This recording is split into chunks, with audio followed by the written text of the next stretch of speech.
Brightline, Brightline, Brightline. It's the new talk around urbanists and transit enthusiasts. This relatively new company has blown up since its debut in 2018. This commuter rail service from Florida is quickly becoming the staple of the future of American rail transportation. With its new higher speed extension to Orlando nearing completion, along with plans to build a high-speed rail corridor from Las Vegas to Los Angeles, it seems like nothing can stop this growing rail company. But is Brightline getting too ahead of itself? Is all this expansion too ambitious? To find out, we're going to take a deep dive into Brightline and Brightline West to figure out what the big deal with this company really is.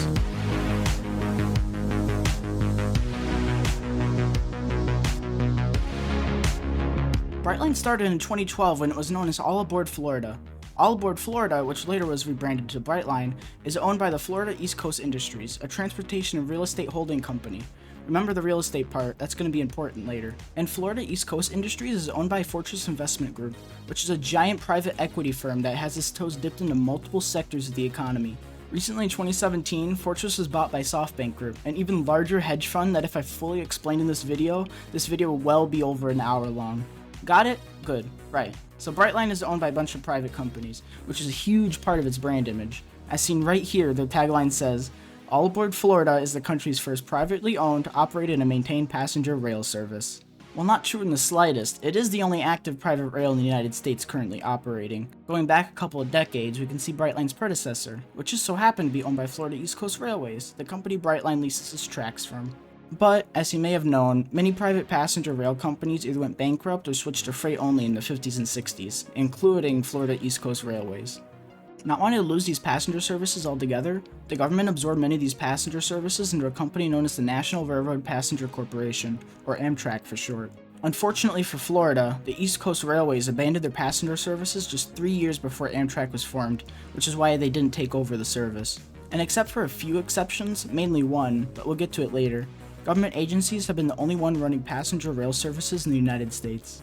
However, in 2012, the Florida East Coast Railway decided that they want to take another shot at passenger railroads. But after they got acquired by Grupo Mexico, they passed on the idea to a similarly, but not connected, Florida East Coast Industries. They rebranded All Aboard Florida as Brightline, and then they started construction on the route from Miami to West Palm Beach, which was completed in 2018. Wait a minute, you might be thinking. If all other passenger rail companies went out of business because they couldn't turn a profit, then how does Brightline think that they can? Excellent question, my dear viewer. The answer lies with the owner, Fortress Investment. Remember, I said I would get to that. You see, Fortress has a lot of industries under its belt, with one of their biggest being real estate. With that, they plan to use their other subsidiary companies to build up real estate around Brightline stations in hopes that it will drive up the property value. And with the opening of Brightline, real estate around their stations have boomed, thanks to Fortress's subsidiaries. And despite the pandemic screwing over public transit in 2020, Brightline is still doing quite well, at least from what we know. The company plans to extend the route from West Palm to Orlando and then to Tampa Bay in the future. Their trains are expected to reach up to 125 miles an hour in certain sections of this route. With over 1 million annual passengers a year, it's safe to say that Brightline has established itself within the passenger rail community. And with that massive growth, their ambitions grew as well. In September of 2018, around 8 months after their first line was completed, Brightline's corporate overlords Fortress bought Express West, a company that wants to build a high-speed rail from Las Vegas, Nevada to Los Angeles, California. The company started its roots way back in 2005 as Desert Express, where it passed through a multitude of different owners before being renamed Express West in 2012. Their plan initially was to build a double-tracked line from Las Vegas to Victorville, California. The line would then be extended to Palm Springs, where it would connect to Metrolink and California High-Speed Rail when it would eventually be built through the area. The route from Vegas to Victorville would have cost around $6.9 billion in 2012. $1.6 billion of this would have been from private investment, whereas the rest of the $5.3 billion would have come from states and the federal government. The route from Victorville to Palm Springs would have cost $1.5 billion and didn't have a source of funding at the time. Interesting. Most of the budget would have come from the government rather than private investment. But anyway, let's get back on track. Basically, these senators didn't like that the project was largely funded by taxpayers, so they did everything in their power to stop it from getting government funding. And it worked. No funding from the government was given to them. In 2013, the project didn't have the required funding to start construction and was put on hold. However, 2 years later in 2015, Express West, along with a Chinese rail company known as China Railway International USA, wow, what a name, launched a joint venture to revive the project. It was set to start construction just a year later in 2016. But just 3 months before construction broke ground, the joint venture was called off. This was due to an internal dispute due to government regulations requiring the rail cars to be made in the United States. Once again, Express West was left without funding and put their project on hold. It wasn't until 2018, when Fortress bought the company, that the project would once again be considered. With the backing of Fortress under their Brightline umbrella, this project was meant to start construction in 2020, but with some funding complications along with COVID, the groundbreaking won't start until allegedly this year. Their current plan is to build a single-track route from Vegas to Rancho Cucamonga, where it would connect to Metrolink. Fortress predicted that this project would cost around $8 billion from an estimate in 2020, but now the estimate sits at approximately $12 billion. Speaking of funding, let's talk about some issues that I have with Brightline West. My first problem with Brightline West is where their funding is coming from. Instead of funding the entire program through private means, Brightline West is asking the state and federal government for funding assistance. Currently, Brightline West is asking for $3.75 billion from a state-federal partnership grant. 30% of the funding for this privately owned route will come from taxpayer money. Now, I don't have a huge problem with taxes going to infrastructure, but when you gloat about how you're the only privately owned rail system, you should also use private funds to construct that private system. I believe that if the government is going to fund something, then the government should have some stake or at least have some leverage in the project. But this isn't anything new. Private transit companies have been getting handouts from the government for a long time, and a certain industry comes to mind here. But using private money isn't a huge issue. I mean, sure, it's a little scummy, but it definitely won't bring down Brightline's Western ambitions, but their overconfidence just might. Brightline West plans to start construction by Q4 of 2023 and open service before the LA Olympics in 2028. Yeah, okay, let's break that down. Brightline wants to build a new 218-mile track in just over 4 years. In fact, they would have to build it in less time due to testing the track, which we all know will eat up a substantial amount of time. So it'll be more like 3 years with months of testing for the new track. Now, call me a skeptic, but there's no way in hell that Brightline is going to get this project done in time. One of the main reasons why California high-speed rail is taking a long time is that the construction companies are having to learn how to build high-speed railways. Since the United States, or North America for that matter, hasn't built any high-speed rail, the construction workers have to learn the techniques required to build a complicated infrastructure. The same thing applies to Brightline as well. Getting a contractor that knows how to build high-speed rail that also knows the terrain and landscape of the Mojave Desert is close to impossible. And this isn't even mentioning that they haven't even gotten the entire project funded yet. Brightline is still attempting to get those loans from the government that I mentioned. They're also looking for more private investors to reach that $12 billion price tag, and that's even assuming that the project will actually be $12 billion. As I said in my last video, infrastructure projects tend to massively overrun their costs. If they do overrun their costs, they will need to find additional funding for the project, and I'm not sure that private investors are going to be jumping with joy over the cost overruns the project would encounter. To get anywhere near a 2028 completion date, they need to get their financing together and start the construction as soon as possible. Another facet of this project I'm worried about is some of the, let's say, interesting station placements they got going on. Now, I gotta admit, their stations look nice, and the Vegas station is going to be in a great spot. It will only be 2 miles from the Strip and will be on Las Vegas Boulevard, just south of the Strip.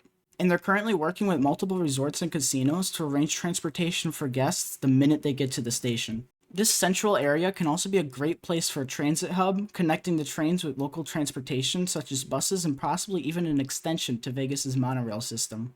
But going in the opposite end of the line is the Rancho Cucamonga station. This station is in a decent placement in my book, but it has one major flaw in its design. Since Brightline can't get a direct route to Los Angeles yet, they instead decided to work with Metrolink to take passengers to LA for them.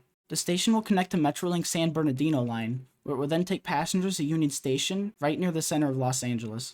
But relying on a separate company to continue your passenger's journey is a very risky move.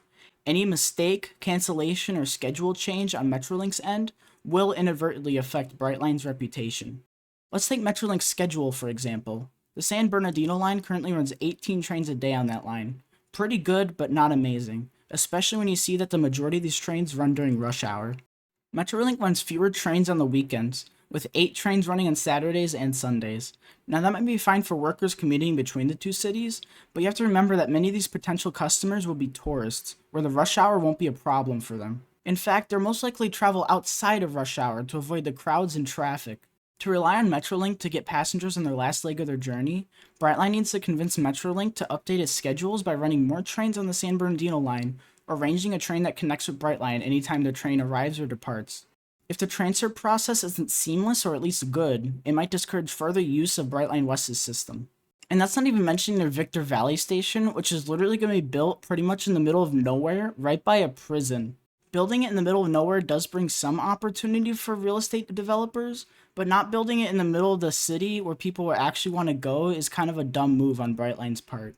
Brightline has a lot to figure out for its expansion in a very short amount of time. But enough about Brightline West, let's hop over to the other coast and look at some of the issues on Brightline's main line. I want to first say that just like Brightline West, the fully private railroad wasn't exactly funded by fully private means. Multiple stations that Brightline owns in Florida were partially or fully funded by the government. For example, the Boca Raton station was estimated to cost around $40 million, with the city paying for about a fourth of its total cost. But lo and behold, the cost of the station rose to $56 million, in which the FRA had to chip in an extra $16 million to cover Brightline. This doesn't even mention the $76 million grant given to Brightline for the station in Miami by Miami-Dade County, or the $684 million given by the Florida DOT and the Greater Orlando Aviation Authority to build the Orlando station, which, by the way, was enough money to completely cover the cost of the station. Again, this isn't a massive deal. I'm just more pointing this out for the people that think that Brightline is entirely funded by private means. It also shows that despite what some people think for some reason, private companies can and do have cost overruns, just like projects funded by the government. The next and main issue I have with Brightline is the fact that it's a private railway. Brightline is owned by Fortress Investment, a company which makes over $1 billion in profit every year and owns $47 billion worth of assets. That's not even mentioning that they're owned by an even larger company that makes even more than them. Brightline is a speck to these massive conglomerates. And the day Brightline doesn't make enough money and the company wants to do some cost cutting, Brightline will be the first on the chopping block. Hell, it could just take a change in leadership. And since the majority of the funding comes from private firms, most of which is from their parent companies, all it takes is a bad month of ticket sales to potentially stall any plans for Brightline to expand or maintain its service and infrastructure. And just think about it, freight companies still make a profit, and just look at their infrastructure. Do you really think that a change with the higher-ups can't force Brightline's maintenance crews to cut a few corners? Or maybe sales aren't going so hot, so Brightline would have to make a few budget cuts to compensate. I would guess that if they don't want to lose passengers, their next best thing would be cut down on maintenance. Brightline is in a very vulnerable spot financially, and if they start to fail, their entire business could be destroyed. This is why they use real estate to convince Fortress that they are a worthy investment. As I said earlier, Fortress uses other holdings to construct real estate around Brightline stations to boost their property value. It's a really good idea. Even if Brightline isn't necessarily making a lot of money on their own, the boost they bring real estate developers can make up for the lack of profit. It's a genius idea that's never been implemented before. Wait, what? Oh really? Oh, so it has been implemented before, and by none other than the Florida East Coast Railways, Brightline's previous owner. Yeah, so before the Florida East Coast Railways got bought out by Fortress, they were owned by a company called St. Joe. And can you guess what their main industry was? You guessed it, it was real estate. In the 40s, 50s, and 60s, St. Joe uses the Florida East Coast passenger service to boost the property value of its real estate. But in 1968, the company retired its passenger line due to being unprofitable and only continued to run freight service, which it does to this day. All you need to do is replace St. Joe at Fortress Investment, and you potentially have the same situation 55 years later. How do we expect Fortress not to just throw out Brightline if it performs poorly? How can we trust the same thing not to happen again? But let's give Fortress the benefit of the doubt. It's not exactly the same situation. Now that the East Coast Railway is out of the picture, Brightline doesn't have any freight service to fall back on. No, this is something completely new. A private company from Florida planning to revitalize passenger rail through a gimmick that did extremely well at first, but expanded too fast and too quickly, leading to mismanagement and ultimately its downfall? Oh, wait.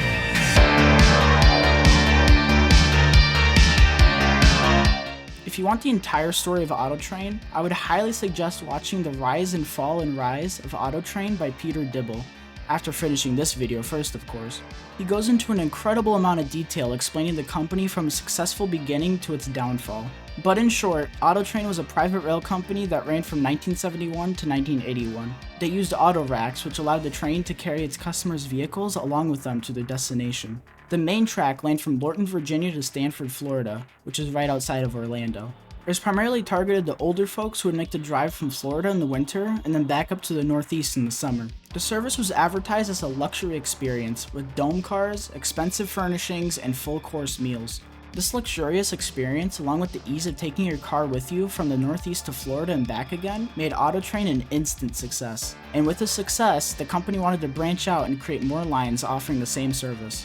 The company opened a route from Louisville, Kentucky to Stanford in hopes of attracting customers from the Midwest. However, this service didn't do nearly as well as the first one. This was mainly due to low passenger demand and not knowing the region nearly as well as the Northeast. This expansion, along with the main line not being nearly as profitable as they would hope for, led to the company to face some serious financial issues. They had to close their Midwestern line soon after it opened, but it was already too late. Just 10 years after the service started, and despite its widespread popularity, AutoTrain stopped all services and declared bankruptcy.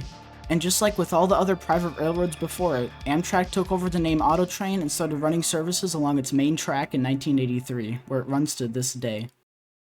Okay, that's cool, but why am I talking about AutoTrain? Well, as you may have guessed, there's a lot of similarities between the early days of AutoTrain and Brightline today. They both realized that private rail companies by themselves weren't going to be profitable, so they decided to add something extra to their service to boost revenue.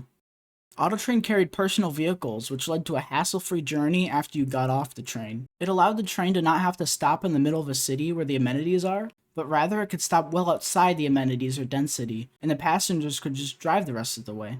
This saved costs on running track and maintaining stations in a busy downtown area. It also dealt with the lack of public transit and amenities around the station, which is a major issue for many other cities around the United States. The problem with many Amtrak services today is a lack of anything around the stations, meaning you either have to take lackluster public transit, if it even exists, or rent a car. Brightline takes a different approach to solving this problem. Instead of bringing the passengers' vehicles to get to their final destination, Brightline is building the destination by their stations. The real estate around their station attracts businesses around the area, leading to the station actually being somewhere to go rather than just being a drop-off point. The other major similarity is the second expansion of both companies. AutoTrain saw its popularity at first and immediately wanted to expand to other destinations. The company sought to grow in the Midwest and Mexico.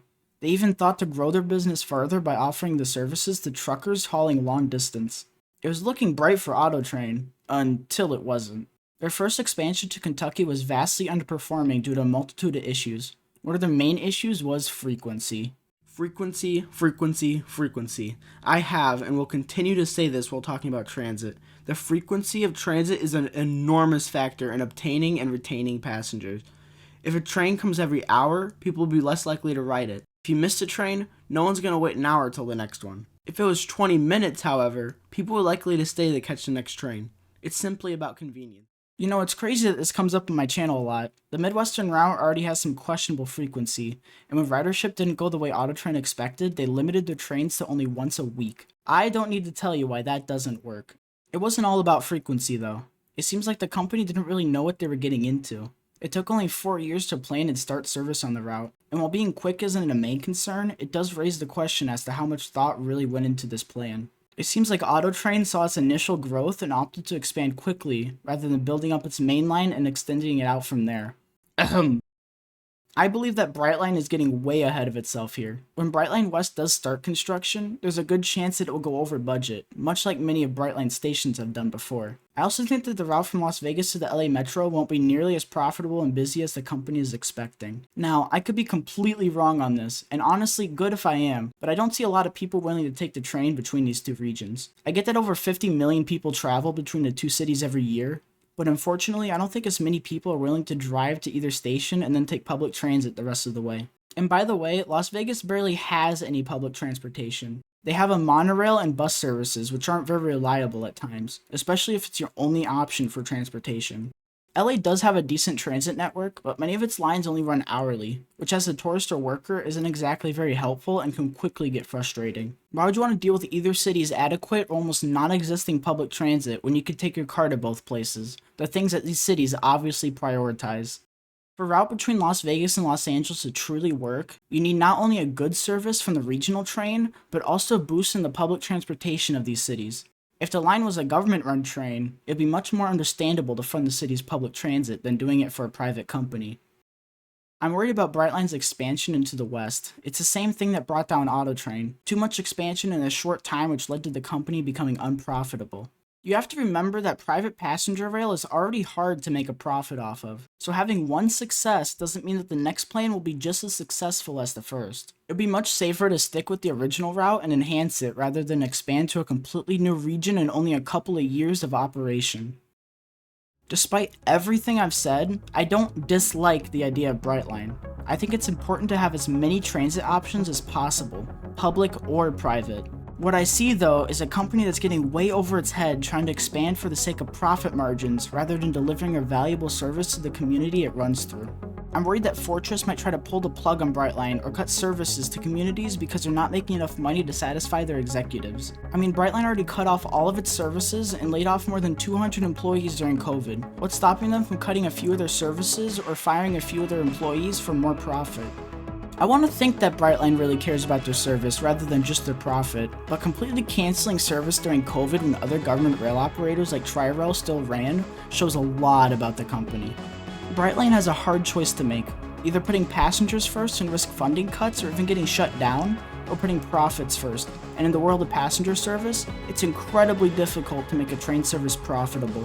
And as the Florida East Coast Railway and AutoTrain presented, if you don't make a profit as a private passenger rail company, you get shut down or go bankrupt. So perhaps Brightline should take a page from their predecessor's book. Don't completely rely on real estate to remain profitable, and don't expand to a new region and expect the same success, or otherwise you might just end up as Amtrak's newest route.